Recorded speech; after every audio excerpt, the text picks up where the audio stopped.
келіп қалдық.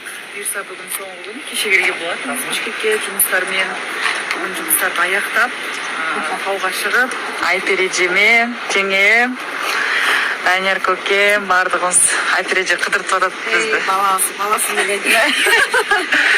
Сол күшті ғой мына жерде. Қалай Айш көке сізге? Баласын.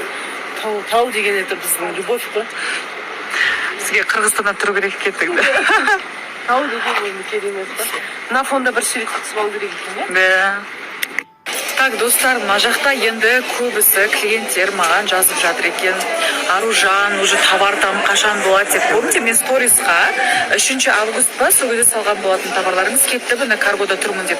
Бұл планшет болғандықтан әрбірін бір штуктан карго қабылдамайды. Сондықтан біз үлкен заказ 300-400 штук жинап, барлығын бірге жібереміз. Сондықтан мен заказдарды жинадым.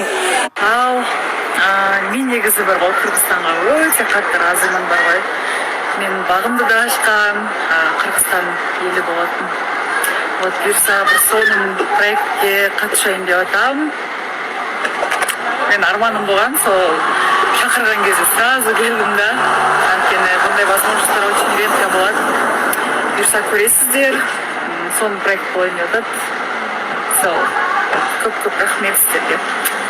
Ал эми жана айтып аткан проектке маған кыргызча так сүйлөш керек болуп атат.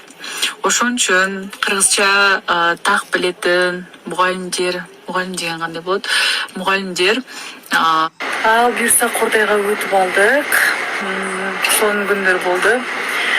Мен вообще таң калып атырмын да, 1 жылдын ичинде кәдимгидей Кыргызстанда достарым, подругаларым